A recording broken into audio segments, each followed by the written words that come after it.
Hey everyone, it's Rob B here with Rob D, and you are listening to the Property Podcast. This week we're getting into it. It's the big topic of tax. You all want to know what to do, and we're going to get into all the stuff that matters. Inheritance tax, limited companies, setting up trusts. It's all in here. This is gold.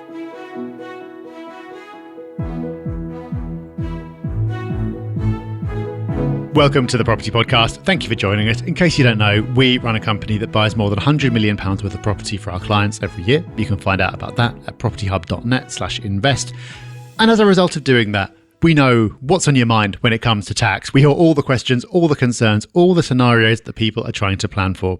What we can't do is answer all those questions ourselves. But what we can do is bring on a guest who can. The conversation that's coming up has got the potential to save you a lot of money, so make sure you stick around. It's time for our news story of the week now, and something that I don't think I've ever said before, Bradford is top of the table. No offence to anyone in Bradford, just don't remember you being top of any tables before, but your time is now, because according to On The Market, Bradford property market retains the top hotspot crown. Retains. Didn't even know it had it, but it retains it. What is all this about? Should you now be planning into Bradford as your next investment destination? Well, it's about activity. So On The Market have looked at the areas that are seeing the most activity right now, the most inquiries, the most searches, compared to the amount of listings. And then they take that as the most active or potentially active markets in the UK right now. What is no surprise to me is the areas that are listed here in the top 10. So hearing that Bradford is number one may come as a slight surprise to you because it's not an area we've mentioned before, but it is affordable.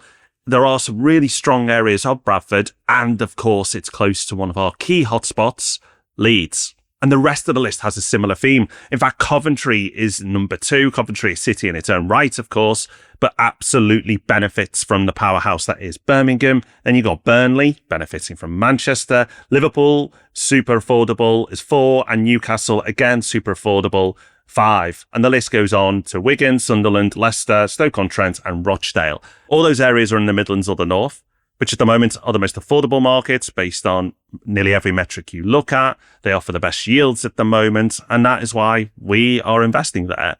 And while we might not invest in every location in that top 10, we would look at a lot of them. So an interesting guide. We'll link to it in the show notes. And while the number one, Rob, may have been a slight surprise to you and I and people listening, the cold spots, the areas with the least activity, are pretty much no surprise at all. Not at all, no. Condolences to Brighton, which sits at the foot of the list. Southend-on-Sea is down there. Bristol has dropped into the bottom 10.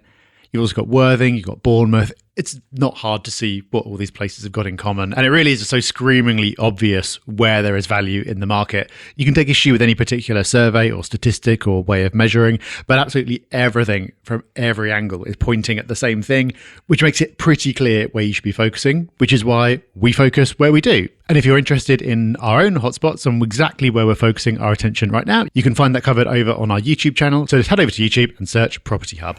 Today, we're very lucky to have an expert on the show. We have Nadeem Raziq, head of tax at Provesta. He's worked with hundreds of property investors working on their tax strategies, and he's going to bring those strategies to this very podcast. You get this stuff for free, guys. You're going to be getting strategies on limited companies, of course. We're going to be getting into more complex stuff for inheritance tax, things like trusts, speculation about what may be ahead. There's a lot covered in this episode. Get your pad and pen out. You're going to be taking notes. You're going to be learning, and you're going to be more advanced by the end of this podcast. Rob sat down with Nadeem and got straight into it. So, Nadeem, research shows that around 70 to 75% of landlords, depending on which survey you look at, are buying through limited companies these days. Obviously, that's a huge change from a decade ago. What's been the main driver of that? Yeah, you're quite right. We've actually done some scraping ourselves through Companies House and actually saying 8 out of 10. So you're pretty much bang on there. 8 out of 10 new buy-to-let properties are being purchased through a limited company. So it shows how quickly they've become really, really popular. And you're quite right, because I don't want to go through the same things again, but mortgage interest relief, the Section 24 stuff that came into place back in 2016, so almost a decade ago now, time's gone so quick, was a real driver initially, because it really pushed a lot of landlords with interest-only mortgages into a position where they really were making considerably less profits because the mortgage interest was restricted to 20% of the total amount, and all of a sudden their profits went through the roof, and they were looking for ways to sort of keep that minimized or to have it minimized going forward. So that, in conjunction with obviously income tax rates going from 40 to now 45%. So if you're a high rate earner, you are paying considerably more tax in your personal name as opposed to a limited company. Obviously, back in 2016, corporation tax was capped at 19%. It's now a maximum of 25%, but it's still considerably lower. So anyone who's got a portfolio of properties in a limited company can sort of expect a maximum corporation tax rate of 25% as opposed to in their personal name at 45%. So you can see where the savings to be had. Let's go a bit more slowly through the main driver that you talked about, which was the restriction of interest relief, because you'd think 10 years on, everyone knows about this by now, but I don't think that's necessarily the case. And you hear people talking a lot about like phantom profit. You're paying tax on profit you're not really making. Can you explain that scenario? You're quite right, because a lot of people still don't really fully understand the concept. They know that it's pushing other people in, and then maybe they should be doing the same thing as well. And the phantom profit, you're quite right, because actually what it used to do prior to 2016 was 100% of your mortgage interest was a deductible expense. So if you made £20,000 profit and had 12,000 interest, i.e. interest-only mortgages, your profit was £8,000 and you'd pay tax on the £8,000 profit. Now you pay tax on that full 20,000 and you only get 20% tax credit on that £12,000 interest. So when you mention the phantom, it almost becomes, rather than paying tax on 8,000, you pay tax on 20,000, and that 12,000 interest, which I talked about, is actually capped at only 20%. So that comes after your tax liability has been worked out. So as you can tell, those people with interest-only mortgages, considerable impact on their tax affairs. Definitely. And people talk about it as paying tax on your turnover rather than your profit, which isn't quite true because there are still things you can offset, but you see where they're coming from. Yeah. But because of this tax credit, that means that if you're a basic rate taxpayer, the net effect is kind of the same, right? So it's higher rate taxpayers who get hit. Yes, exactly. For basic rate earners, you're going to get that 20% tax credit. So your net difference is the same because you pay tax at 20%, you've got 20% tax credit, so the difference remains. In the example I've given you, where it's really impacted people is because we're now paying tax on the 20,000 as opposed to the 8,000, that £20,000 potentially could push you into become a high rate earner. So where historically it was only £8,000 worth of profit, it kept you within the basic rate threshold. Because we're now showing £20,000 worth of profit, it's pushing you into the next threshold. So you're now in a position where you're actually paying tax at 40% on an element of your income and only getting a 20% credit on return on that interest. So the net difference is much bigger. Yeah. And even now, all these years on, we still get people writing into us saying, oh, I just bought a property a year ago and I've realised now that I should have maybe done it in a company. From people you've worked with, give any kind of examples of like what the real impact of this is? Just like how much of a difference are we talking about? Does it tip people into a loss-making position after tax? Yeah. I mean, I'd probably say 70-80% of our conversations over the last decade or now has been all about what their portfolio is now looking like, because those profit-making properties are now breaking even, some loss-making, and it's made property landlords aware, actually take a step back and say, look, we just need to reassess our entire portfolio here, because from the example I've given you, a lot of our landlords are sort of have got interest-only mortgages, okay? And that's having a big impact because historically they could keep their profits down. That's not the case anymore. And there's no magic wand to do anything about that. All the other expenses that they could allow for and claim, they still remain, but there's not a magic wand with that interest deduction that's just all of a sudden disappeared. And actually rents have been increasing. So not only have their profits been going higher because their general interest deductions have disappeared almost for them, and therefore they're kind of in the position where they're breaking even or even loss-making. So we have a lot of conversations with people about doing a portfolio analysis, looking at some of their weaker profit properties, deciding whether they should keep them, transfer them to other people, sell them completely, remodel them into a different type of property, maybe sort of like Furnished Holiday World or, HMOs, etc. So there's a lot to be done. But yeah, you certainly need to take a back step and really work out whether those properties are still profitable for you. And has it become more of an issue over the last couple of years as mortgage rates have gone up? Right, rents have gone up, mortgage rates have gone up. So you previously would have been getting relief on those higher mortgage costs and now you're not. So has that made the impact bigger or is it the same as it ever was? The impact is pretty steady because those ones who had low interest rates are now paying more. They're still losing out on the relief that they were getting. It just means now they're not actually losing out on more because potentially they're paying more interest because their rates have gone up. I mean, that's a really good point in terms of the mortgage interest rates, because actually we've seen a massive shift over the last decades where mortgage interest products in companies are in line with individuals now. So getting a mortgage in a company 10 years ago would have really put people off to say, it's all very well you're saying here, Nadeem, but actually if I get a property in a company, I'm going to be paying twice as much on my mortgage. Yeah. So I'm saving with one, but I'm giving away with another. But actually in that time, mortgage interest rates and products are really, really sort of in line ultimately now with personally held properties. So it's making it more sort of beneficial to kind of think about actually not having it in your personal name, because those benefits of having it in your personal name have almost completely eroded away. By your numbers, like 8 out of 10 properties are in a limited company, which is huge, but then that leaves 2 out of 10 that are not. So are those 2 out of 10 not paying attention, or are there actually good reasons for holding property personally still? And this is why we have these conversations with everyone, because not what applies to you won't necessarily apply to everyone else. And, you know, buying properties in your personal name is not a no-no. It's just having a understanding of what your plans are for the medium and long term. Because again, we quickly talked about basic rate earners not being impacted by mortgage interest relief, for example. And now, if that was one of your major drivers to use a limited company, then actually buying in your personal name is not the end of the world. There are also benefits sometimes buying in a personal name. You know, it's quicker, it's a bit easier. You know, if you do sell it, you get a capital gains tax allowance. And if you were a basic rate earner and you've got an interest mortgage on it, actually there's no net effect because you're still going to be getting the full mortgage interest relief. But if you're in a position where you've got sort of ambition to grow your portfolio and you're going to look at 2, 3, 4, 5, as well as having an income, an employment income or self-employment income on the side, the likelihood is you're going to exceed that basic rate threshold, which at the moment is around £50,000 in total earnings. So you can see it doesn't take a lot to tip you over into that 40% threshold, at which point it then makes sense to use a limited company. Yeah, for sure. I think we should talk about probably the major drawback of limited companies from the perspective of someone who wants to take an income from property, which is that the company will be paying tax at a lower rate than a higher rate individual taxpayer would. But then to get the money out of the company, there's additional tax there as well, right? This is really important for people to understand. So if you never used a limited company, you don't understand how a limited company works. It's really important because it's great me sitting here saying, you know, don't pay tax at 45% in your personal name, pay 19% in the company. But from a tax planning point of view, we need to understand that the company is paying 19% on its profits. But then if you're withdrawing money out of that company in the form of a salary or dividend, you've got to account for that, for every pound that's actually withdrawn from the company. So if we have clients who say, well, actually, yeah, great, I'm going to use a limited company, but I need all that money back out again. Well, we need to do some calculations here, really, because yes, we've paid tax at 19%, great.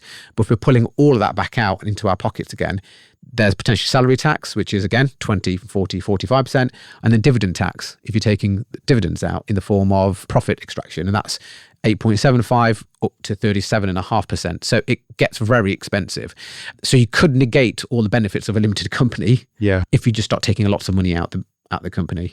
So what we always say to people is plan what you need. Don't take too much out than you need to, and have one eye on the fact that you'd be taking money out of the company as well. It seems to me, I don't know if you agree, that actually making a monthly profit from property, like taking money out and spending it on holidays or whatever, is so much harder than it used to be, because it's natural that you'll go down the company route for so many reasons, but then you don't want to take the money out because you're paying so much tax on taking it out. And so property, from what we've seen, is becoming far more of a long-term wealth generation play, whereas 10, 20 years ago, it was very common to have a property on the side to supplement your income. Yeah. But the maths on that just doesn't seem to work anymore. Yeah, and you're quite right. And this is when we do our tax planning, when we create a company for someone, we do a bit of sort of family planning, because obviously we can come to this at another point when we talk about actually how you can really get the maximum benefit from a limited company. And one of the things we talk about is family planning. So we talk about actually, if taking money out to supplement your lifestyle now is really important, well, what can we do with the company now to set it up in a way where we've got other shareholders who are a little bit more tax efficient place to sort of extract money out now, if that is really important to you. Figure out top of my head, 7, 8 out of 10 landlords we talk to, it's all about pretty much the medium long term. You know, they're trying to build a portfolio up. Nice to have that supplement income now, but actually it's more so they can retire from their full-time jobs, or to build up a wealth for their family, or to quit their full-time job so they can do that full-time and then start withdrawing the money out of that business. So it is about balancing what's required for you. The long-term planning is great for a limited company, but yeah, we need to have those conversations with the people who want to take a lot of money out of the business, because we just need them to be aware that there are double tax issues, and we don't want them to shoot themselves in the foot that way. For sure. Let's cover off some of the other perceived limitations or drawbacks to limited companies. So you've talked about mortgages. I think there's a view that mortgages are way more expensive for limited companies, which, as you said, used to be the case, but not anymore. There's not really a big difference, if at all. There are obviously costs that come with running a company. So at what point does it make sense to have a company? If you are just going to buy one property and that's it, does it make sense to have a company or not? Yeah, I wouldn't necessarily say if it's down to one property or 5 properties. I think it comes down to numbers, unfortunately. As being an accountant, I'm going to say that, but it does come down to numbers, because when we talk to investors all the time, I always start long-term and sort of work our way back. Now, the key number is sort of the basic rate threshold. And if you're someone who's earning a £25,000, £30,000 full-time job and you only really want to just buy one property and you think, do you know what, we just want to buy one, we think it'll do the job, and it's just a bit of income I've got, I don't know what to do with it, I want to buy a property. We'll do a bit of number crunching, and actually, in reality, it probably might just make sense to buy in their personal name if there's no long-term plans to sort of progress and buy more. Most investors want to buy, refinance, buy another one, refinance, or they get that kind of itchy syndrome where they get one and think, oh yeah, this is great, let's buy another one, and all of a sudden they're buying 5, 6 properties. So we need to make people aware of that. If you are potentially going down that route, what does that mean if you do end up buying in your personal name as opposed to a limited company?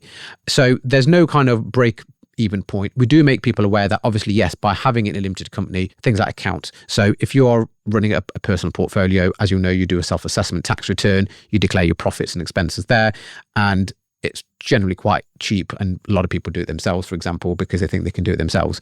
Limited companies, a little bit more faff involved, because you've got financial accounts to be submitted to Companies House, corporation tax returns to be submitted to HMRC. You need to be fairly experienced to know what you're doing to make sure your accounts balance, etc. So a little bit more bookkeeping involved, and therefore you've got those costs to kind of factor in. So we normally say factor in sort of 800-900 a year for sort of financial fees. Obviously, historically, used to be mortgage interest rates were considerably more. They're pretty much even now. So almost on a case-by-case basis. I wouldn't say whether it's one property or 5 properties. It kind of will depend on what your long-term plan is. If someone goes like, right, okay, I'm just starting out, I know that having a company is right, and I'm going to go out and buy my first property, what's the sequence of events? What's the right time to actually set up the company? And how long does it take? What does it involve? No, great question. And unfortunately, we have a lot of conversations with people when it's not, I wouldn't say too late, but when time is of the essence. In terms of setting up a company, we at Provesta, it takes sort of 24, 48 hours. If it's a quite complex business in terms of multiple share classes, Companies House can maybe take a few days, but in most instances, within a day, you can get a Companies House certificate with your registration number on. Then it's a case of just going and opening your bank account. Now, some bank accounts can drag their heels in.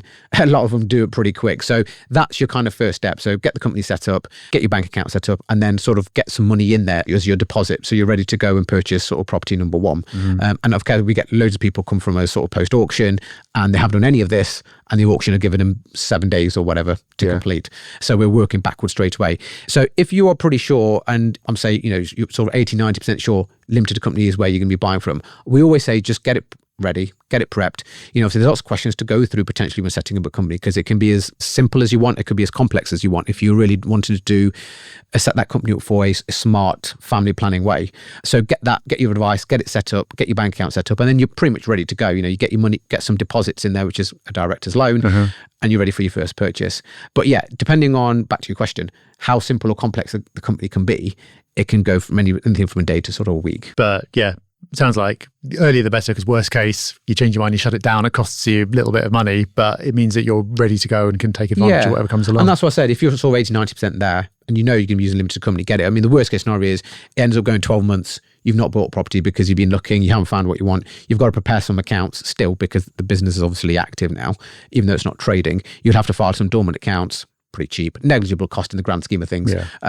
So you've got that filing requirement to be aware of. And you mentioned there funding the company. I think that's an interesting question as well. So you've got a company. How do you get money into the company, because the company doesn't have any assets? And so how does it buy the property, and what do you need to think about around that? What you've got to remember is that this company you've opened is a separate legal entity. So although it belongs to you, it's not you. So you're going to go out and buy a property using that limited company. So the limited company needs some funds to go on and purchase property number one. So if you need a £25,000 deposit to buy that property, ultimately you're going to have to fund it as a director of that business, transfer £25,000 into the company, and you treat that as a director's loan. So that director's loan is effectively money you as a director have put into the business and that would be extractable, withdrawn whenever you want tax-free. So we talked about taking money out of the company and being accountable at every stage. This is classed as a director's loan. So if you put £25,000 in, you can withdraw that £25,000 whenever you want, and there's no tax consequence. So does that mean the first 25 grand of rental profit is tax-free effectively? If you withdraw it, yeah. So obviously if the business generates £25,000 worth of profit, it has to pay corporation tax on that. Yeah. But if there's £25,000 of surplus cash lying around in your company bank account and you want to withdraw that, then you can withdraw that. Yeah. Okay. So you've paid tax on your income when you've earned it, so it's there. You transfer it to the company as a loan, so no tax consequences there. And then you can effectively take it back out again, and so you can recoup the rental profit up to the point that you've got your £25,000 back. That's right. So, yeah. So that's quite a nice advantage then, because it means like, yes, so we have to be thinking about paying the tax on dividends that you're taking out of the company, but if I'm understanding you right, then you don't have to worry about those dividends until you've got your capital back anyway. Yeah. And of course, it's only fair because you've paid tax already on that income. It's just that you've put it into the company, and it wouldn't be fair for you then to have to pay tax on that again to take it back out. So yeah, you're limited to the amount you've put in, and anything over and above that. And you may decide, well, actually, I want to keep that £25,000 director's loan sitting in there, and I'll take it out on a rainy day. But for now, I will take dividends out because it may be tax efficient for you to do so, and leave the £25,000 in there. Why would that be tax efficient? Well, I mean, some people, for example, if they don't have any other forms of income and they've got minimal salary or no salary, and they're not even using their personal allowance, for example, and they've got a spouse on there as well, well, actually, you've got £12,500 each between the two. That's £25,000 for the tax-free income that you can earn in the form of a salary and dividend. So if you've got husband and wife who've got no other form of income and want to take £25,000 to live off, well, use your tax-free allowance. Why take £25,000 director's loan out when you've got £25,000 worth of tax-free allowances to use per year? So in that instance, we'd say use your salary allowance, use your dividends allowance, and then over and above that, we use your director's loan. Yeah, makes sense. And the subject of director's loans is interesting when it comes to people who are not employees, people who run their own business, because this is something else that comes up a lot. We'll have clients who run their own business, or they are contractors, they contract through a limited company. Talk us through how the process of setting up and funding a company works there, because those individuals don't necessarily need to take the money out of the company personally and then loan it to the new company, right? Really common question, because those people who've got trading, they've got surplus cash in those other companies that they're trading with, and they want to use that cash, but they can't do anything with it in that company, for example. This could be quite complex because in some instances, we talk about actually doing a bit of a group restructure here. So if you're already trading through one company, you've got surplus cash, and then you decide, well, actually, I want to get into the property world. What do I do? A couple of alternatives. One is you just loan. So you do sort of a loan from one company to another, get a loan agreement and have market value interest on there. So, you're charging interest, put that money into your limited company for your properties, buy properties and loan the money back once you've able to refinance and build the portfolio up. So that's your simple way of doing it, which allows you just effectively move money from one company to another. The alternate could be, and again, if your long-term strategy applies to this, is potentially creating a holding company. And this is where we create sort of a group structure. So think of it as sort of like a triangle where you've got holding company at the top. We've got two companies below it, one which is your trading company with lots of surplus cash, and one brand new property company which you've just need some money in. So because you now created a group structure, you can effectively shift funds around that group structure. I mean, I can have a 2-hour conversation with you about group structures and the benefits and disadvantages of it, but really common with property investors, because when it comes to property, we need £200-300, we need tens of thousands or hundreds of thousands of pounds. So that normally applies where people have got that surplus income lying around in other trading businesses. So for them, kind of makes sense because there's more cost involved with all this complexity I'm talking about. So we don't suggest it to everyone.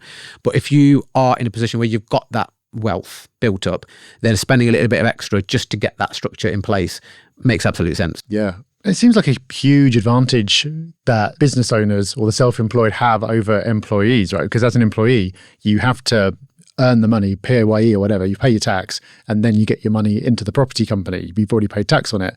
As a business owner, you're paying corporation tax in your trading company, but then you can invest it and shift around and do whatever you want without suffering any personal tax. And the principle is that you've already suffered the corporation tax, so the business has paid tax on that profit it's earned. You've loaned it across to somewhere else, will then generate more profit from that. And it'll come a point where you will then have to extract it, because if you look at that group structure diagram I've given, you would put money from your consulting company into, say, a property company. You generate income and profit from there. And then when it comes to a point where you say, actually, I do want this now, I want to go on a holiday or a cruise around the world, you will have to shift that money up to your holding company and then take out yourself. At that point, personal tax will apply. But it's allowed you to use the funds that you had surplus and actually create more wealth, which ultimately is the plan, right? It's using the money to create more wealth. Absolutely. And something we say on the podcast is we like to have a glass half full attitude to things. Like all the 2016 tax changes, we'd rather they hadn't happened. They were not particularly popular. But there are advantages in that it's now forced lots of people towards limited companies through necessity. But there are advantages to having companies. There's flexibility that it gives you in certain situations that you just don't have with individual ownership. We've talked about that from a business owner point of view. But maybe you can touch on some of the other aspects when it comes to structuring for inheritance and things like that. When we have lots of conversations with individuals, inheritance tax is a real hot topic conversations because, again, we're not talking about something worth a couple of £1,000s. We're talking about a portfolio of assets here worth into the hundreds or millions of pounds. And it's not just straightforward to say, well, I want to give this to my son or this to my daughter, because it's a very expensive transaction, whatever you do. The benefit of limited companies is estate planning. There's much more flexibility in estate planning. Okay, so you can have multiple shareholders in there. You can bring children, grandchildren, trusts into a company. And not only is that from the outset, so when you create a company, you can have all these shareholders. Actually, you can do it further down the line. So it can come to a point where you created a massive wealth in the company. And then you think, oh, gosh, what do I do now? Well, actually, there's still ways of restructuring the company to get money out of your shares, which you own, into a sort of a tax efficient way. And that just flexibility just isn't there as an individual, because as an individual, you either sell a property to someone and pay CGT and then they've got to pay stamp duty, or, you give half of it to someone else. Doesn't really do much in terms of dilution from an estate planning point of view. So from that point of view, it's really good. Obviously, there's other common things which are really good in limited companies. So things like corporation tax will never sort of reach those rates of income tax rates. And you have a limited liability. So, if you have multiple properties where you're working with tradesmen or people, you've got lots of tenants and you don't want the risk of people suing you, for example, as an individual landlord, a limited company gives you that limited liability. So you're kind of protected with this legal veil as a company. And that attracts a lot of serial investors because, they just like having that protection behind them. So there's lots of benefits from a limited company point of view. And like I say, the kind of negatives have kind of eroded away in terms of the complexities of it, the mortgages issues of it. And I think younger landlords want to have that long-term plan in mind, and limited companies ticks most of the things for them. Yeah. You're right about inheritance tax being a hot topic. This is something we see a lot. A lot of people we speak to are investing with their children in mind. They want to set them up. And so people ask us a lot, like, at what point should I get my children involved with the company? Should they be directors? Should they be shareholders? What's the way to think about that? Let's say that you've got children under the age of 18 or whatever it is, should they be on your company from day one? How does it work? Yeah. And again, this is when we talk about all these things when we set the company up with people, because it depends how high on the agenda this is for people. Some people have got like maybe a 1 or 2 month year old and thinking, well, is that something I can do later on? Yes. This is how we do it. Some people have adult children or children who are about to become adults, and it's like the hot topic for them. They really just want to get this company set up. So it's all about how they pass it on to the children. So both options are on the table. And we talk about actually the benefits, not only from a tax point of view, because we talked about having a company set up in a way where you can be tax efficient because you have other shareholders involved and you can take money out in a tax efficient way. And that could be by having children in the company from day one, okay, or even grandchildren, depending how old you are. But if you've got young children, and actually that doesn't really make sense right now, which probably wouldn't, then when can we do that? At what point can we do that? Because ultimately that will come to a point where the company might be worth a couple of £1 million by the time the children's 18. And then is there going to be a big tax liability when they transfer to the children or not? And those are kind of things we need to, get people aware. So there's no kind of right or wrong answer here, is what I'm trying to say, Rob. It's a difficult one because for some people it's really high on the agenda. They just want to get the company set up right from day one. And they know that in the next 15, 20 years, this is what's going to happen. Some people are a bit more of risk or averse and say, well, actually, I'm not sure about my children right now. I'm not sure whether that's the kind of route I want to go down. I might get them involved if something happens or something doesn't happen. And we just need to make people aware. So all the options are on the table. We just need to make people aware what that means from a tax point of view and how we can get around sort of potential capital gains if you dispose or create more shares in the future. Yeah. we can only skate over the surface of this stuff. I know this could be conversations in their own right. Yeah. But hopefully will be one day, because I know people love this kind of stuff. We've spoken on a webinar before about freezer shares, about how you can basically sort of like freeze the value of the capital gain up to what it is today and allow all future growth to go elsewhere. I think it's worth touching on that a little bit, because I know that sounds very appealing. I wasn't going to, Rob, but now you've mentioned that word freezer. This is it, because this is the complexity of where the conversation can go. And actually what we don't want to do is drown people in these kind of things from day one when opening a limited company, because a lot can just go way over your head. But actually the importance of understanding freezer shares is quite important, because those who don't have a massive inheritance tax issue burden right now, we might say, well, actually, let's not get children involved from day one, because actually if you don't mind your company being worth £500,000 or £1 million in your own name, or you and your wife's name or husband's name, let the portfolio build and let the shares build up to a certain point. At that point, then we can start thinking about, actually, we might want to freeze your shares. And what this is effectively is allowing you to have your own share class, which then gets frozen. Okay, so at some point, so it could be when it gets to £500,000, it could be when it's in 2030 at a certain time. We'll then freeze the value of your shares. We'll then introduce a new share class. The new share class will be given to child A, child B, and actually what will happen is their share classes will then increase in value going forward. So basically what we're doing is we're doing a growth incremental shares on the children's share, and we're freezing your value. And these kind of things you can set up from day one. You can set up in 5 years' time when it gets to a point where you've actually built it up to that value and you think, well, actually, we do now actually need to do something about this. It's so interesting. It's wildly complicated when you think about separating out the growth aspect from the dividend, the income aspect of it, and all the different things you can do, which is one of the huge benefits of companies, because it gives you that flexibility. But like you say, it can be overwhelming. Absolutely. So we talked about having multiple share classes, and those share classes allow you to give different rights to different people. So it's a case of not only we having different share classes to give to children, but you might want to have certain rights restricted to children. So for example, if you do bring in child A from day one, you may not want to give them any voting rights because they're too young, and you don't want them to make any decisions in the business, which is a fair shout, but you do want them to have the equity rights, because it's all about the growth. So you want them to have the value increase in their share, but nothing else, which is fine. And then you can do that. Yeah. And at the risk of just layering even more complexity on top of this, and then we'll stop after this, what about the role of trusts? Because I think having a trust sounds cool. I want a trust. It sounds amazing. But what actually is the role of that? Why would you decide to do that versus not? Trusts are old school. They've been around for ages. A lot of people know about them. The reason they're popular now is because when you have that amount of wealth built up in a company, and when I talk about the wealth, I'm talking about the value of your shares. And hopefully when you've got 2-3 properties, those shares will have a healthy amount of value attached to them. It's a case of, well, what do I do apart from the option of giving like quarter of my company to my children, which you're basically telling me to give £1 million to my child? Is there any other option which allows you to retain more control? And there is. So things like having a trust. So rather than giving your shares directly to a child, okay, from the company, you might decide, well, actually, we want to give 25% of the shares, D-class share, to a trust. So actually what you've done is you've transferred the value of your company, a certain amount of it, which belongs to a trust. Now, the children can be benefactors of that trust, but they won't own that trust. So legally, you've still got a bit more control, power. You are the trustee, so you can decide at what point those benefactors, the children, can reap the benefits from that. And this is more so for either young children or adults who are concerned about maybe children's where they get married, when they don't get married, etc., and control of sort of assets and possession. And it could all be that the trust is set up for great-grandchildren.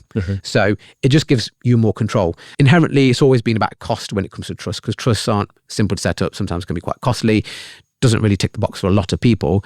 But now, so when it comes to property companies, and we're talking about this kind of wealth planning, it's certainly an option for people to consider. Control and power. You're using all my favorite words.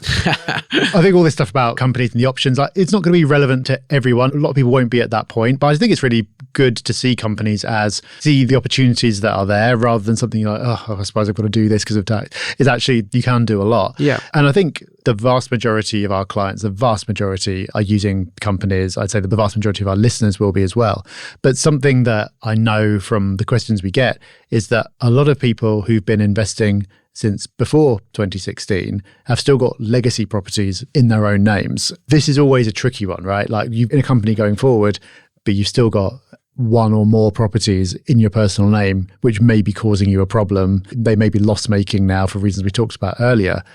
So how do you think about what you decide to do? Obviously, you sell it, you solve the problem, but property investors don't like selling properties. So what else can you do? And these are real common questions, which again, we're really coming back in 2016, 17. And it's still very much so. And when we kind of plan for these kind of conversations with people, it does come down to numbers. I mean, we know a lot of people have emotional attachments to certain properties, and even if they're breaking even or loss making, they just don't want to sell them, which is another point. But when we have these conversations, we do the number crunching. We work out actually what is this property doing for you in terms of numbers, tax, after tax, what's left in your pocket ultimately, which is kind of the ruthless way of approaching it, but it's the absolutely right way as far as we're concerned, because it's all about, is this property actually worth its buck? So when we do this kind of portfolio planning, we kind of take a step back and we say, what's it bringing in? What's it costing you? Is there a reason why you still want it? Can you do something better with that property? Have you actually gone and bought more since then? Which hopefully you've either used limited company or you've done some other sort of planning to make sure you're not suffering as you have been suffering in the past. So, we think about things like incorporation, so potentially moving properties to a limited company, and that could be with a cost attached to it or without a cost attached to it. So, a simple scenario could be that actually somebody really likes a property, they definitely want to keep it long term, regardless of whether it's breaking even or making a profit. And we give them the option to say, well, why don't you just sell it to your limited company? There's going to be some capital gains, there's going to be some stamp duty, this is what it's going to cost you. Do you want to do it? And some might say, well, yeah, it's worth it, because actually going forward, I'm going to have to pay maybe only this much tax. Currently, I'm paying this much tax, and it'll pay itself off over the next 5-10 years. Those who are kind of got a portfolio of properties, there's a way of creating something called a business partnership and an incorporation relief. And again, I can talk to you 2 hours about incorporation, how we can move a portfolio across into a limited company. And that's a potential option for people with serial landlords. So those with either multiple properties or ones who it's their full-time job, and we can demonstrate it's a business in its own right. Those are the kind of key things that we talk about. The alternative is, doing smaller things like, maybe putting a deed of trust in place, doing a partnership. How can we minimize your tax liability as it is? But it's all about tax planning in their personal name, and everyone's scenario is different, as you can imagine. Yeah. Tease people with that, because I know we're going to talk about that another time. So Yes. people coming back for that. Just to finish with, I think people like to complain about their accountants. I hear a lot of gripes about my accountant just doesn't really do much for me. They don't know what they're talking about, or they just like file the paperwork, or they seem to be more concerned with making sure I pay almost as much as possible so I don't do anything wrong, rather than limiting my liability. But I'm sure there's some truth in that. Some accountants just aren't particularly helpful or proactive. But I think also the way that we work with our accountants is important as well. So what advice would you give people in terms of how to get the best out of their relationship with their accountant? It's really funny because a lot of the clients we get come into us is predominantly because their current accountant just is not proactive enough. And I think it's really important that your accountant is proactive and is always letting you know what's happening in the world of property, because it's really important, because things are so fast moving, and as property accountants, I think struggle with change is foreseeing changes and planning so we can give the right advice. It's always a challenge, and we are specialists in property. So if you've got a generalist accountant who deals with anyone and everyone, you can imagine how unproactive there would be. It'd be pretty much reactive in terms of everything they do. So an accountant is kind of ahead of the game. It's really important, and bringing ideas to the table. That's what you want as a landlord. You don't want to be giving them ideas to say this is right or wrong. You want them to be coming. And when it comes to things like minimizing tax liability, it's not just a case of basic advice like, sell it and do this or do that, or, capital gains tax rates have gone up, so, sell it before it gets higher. That's not necessarily the case. When it comes to property landlords, everything's all about what your long-term gain is. So long-term plans are. So we will do that kind of planning for you. I think that's really important, because it may well be short-term pain for long-term gain. And that's really important to look at, because property landlords, pretty much all of them, it's all about the long-term goal. So we're going to have to ride out a few events. Some, will be good, some will be bad, but we can get through it. And I think having an accountant who's just a bit proactive, I think is really important. Wow, loads packed into that one. You might want to go back and listen again, make sure you absorbed it all.